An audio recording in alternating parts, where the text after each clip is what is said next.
இன்னைக்கு என்ன வீடியோ பார்க்க போறோம்னா பிரியாணி வீடியோ. நம்ம குக்கர் எடுத்து வச்சுக்கணும். வச்சதுக்கு அப்புறம் ஆயில், அதுக்கு தேவையான பட்டை, கிராம்பு, பிரியாணி இலை எல்லாத்தையும் போட்டு நம்ம நல்லா வதக்கணும். அது நல்லா வதங்கினதுக்கு அப்புறம் தேவையான பொடிகள், கரம் மசாலா, பிரியாணி பொடி அதெல்லாம் நல்லா வதக்கினதுக்கு அப்புறம் என்ன பண்ணணும்னா நம்ம வந்து எடுத்து இந்த புதினா, கொத்தமல்லி எல்லாமே எடுத்து ஒரு மிக்ஸில அரைச்சு அதை கலக்கிக்கணும். அதை கலக்கினதுக்கு அப்புறம் பாத்தீங்கன்னா கேரட், பீன்ஸ், பட்டாணி இதெல்லாம் நறுக்கி வச்சதெல்லாம் எடுத்து போட்டுட்டு நம்ம அரிசி கழுவி போட்டதுக்கு அப்புறம் விசில் விட்டுறணும். 3-4 விசில் விட்டு இறக்கிட்டதுக்கு அப்புறம் ஆளுக்கு கொஞ்சம் கொஞ்சமா தயிர் பச்சடியோட வச்சு அந்த பிரியாணி எடுத்து சுட சுட சாப்பிட்டா இருக்கிற ருசியே தனி ருசி. மறக்காம சைட்ல இருக்க பெல் பட்டனை கிளிக் பண்ணிருங்க. நம்ம சேனலை சப்ஸ்கிரைப் பண்ணிருங்க, லைக் பண்ணிருங்க, ஷேர் பண்ணிருங்க.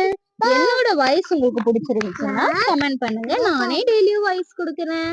இப்படிக்கு உங்கள் குட்டி தம்பி ரித்வின். தேங்க்ஸ் ஃபார் வாட்சிங் கைஸ்.